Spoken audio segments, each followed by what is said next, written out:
A number of prestigious colleges and universities have had to acknowledge their past ties and history to slavery in the U.S. Today, Georgetown University became the latest to say it will apologize for its past and take new steps.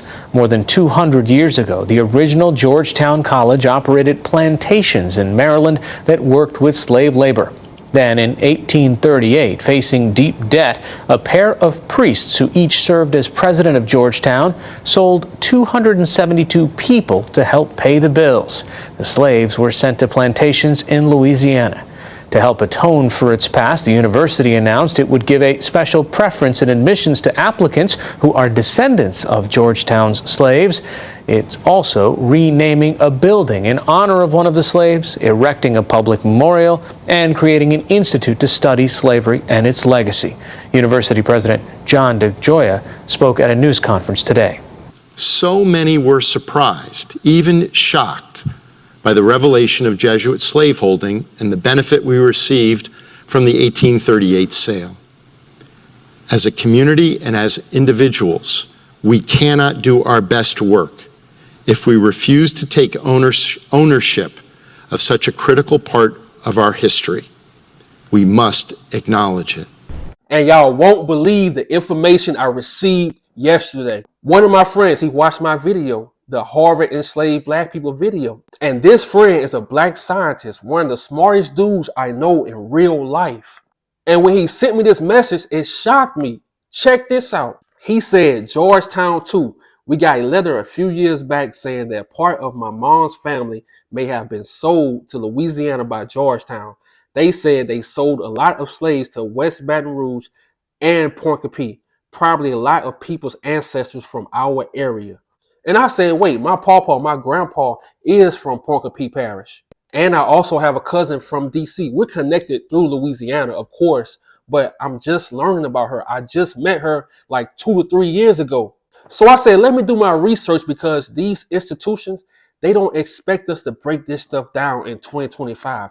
You got a lot of social media. You got all these news outlets. Things are moving fast. They don't expect someone on YouTube to break this stuff down in 2025. But like I always say, I don't let nothing slide because when it comes to them, when we get in trouble, when they try to expose us, they don't let anything slide. So let's get right into this article. This is from descendants.org, Descendants Truth and Reconciliation Foundation. And this was started by Georgetown, to help the descendants of slaves that they sold. In the 16th, 17th, and 18th centuries, the Society of Jesus, Jesuits, and the Catholic Church were among the largest slaveholding institutions in America.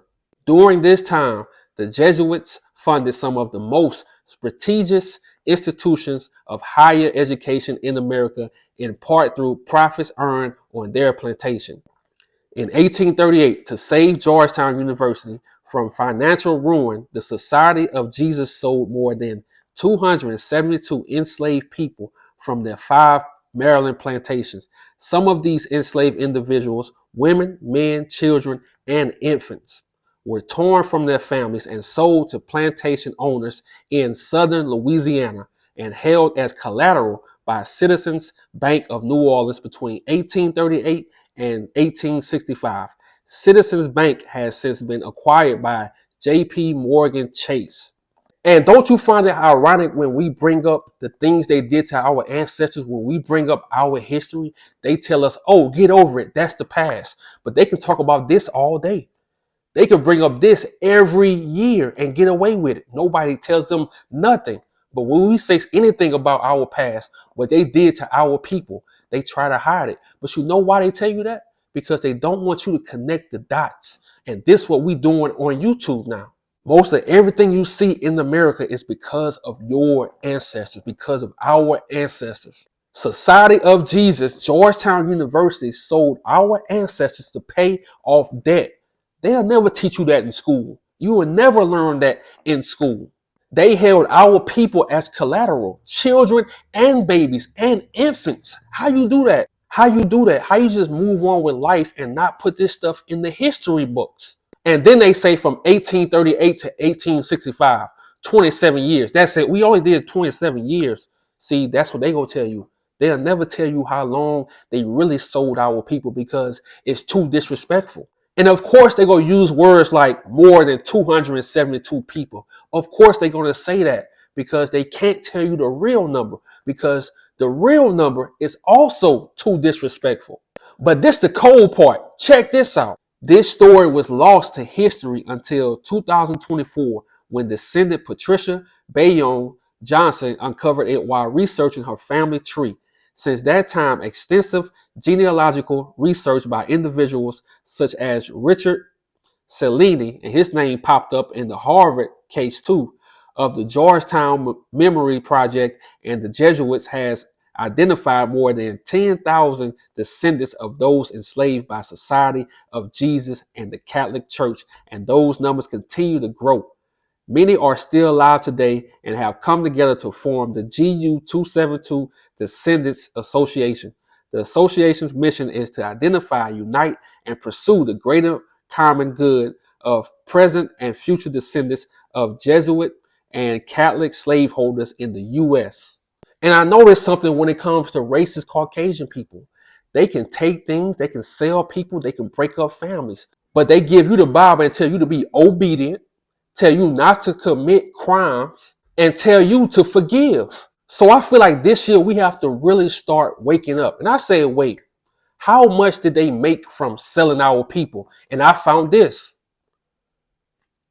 $115,000, which equals today $3.3 million. So when you go into these institutions, don't let these people look down on you. Because 9 times out of 10, that institution is still here because of our ancestors. See, they want you to work hard. They want you to work long hours and stress yourself out. They'll never tell you they gained wealth by selling our people, by enslaving our people. They took the easy route. Georgetown University, formerly Georgetown College, sold enslaved people to plantations in Ascension and Iberville parishes in Louisiana. The slaves were sent to plantations in Maringouin and near Donaldsonville. And see, I hope my people in Maringouin and I hope my people in Donaldsonville, I know a lot of people in Maringouin, I hope they really see this video, because a lot of times you will not learn this in school. Matter of fact, you're not going to learn this in school. You're going to learn this from talking to, if you have your momo, you have your grandmother, you have your pawpaw, your grandfather. If you have them and they know their history and they willing to tell you, that's the only way you're going to learn this shit. And to the people that go to Georgetown, or if you're alumni of Georgetown, I want you to tell me in the comment section, does that reconciliation fund, does it really help our people? Does it really help them by going to Georgetown?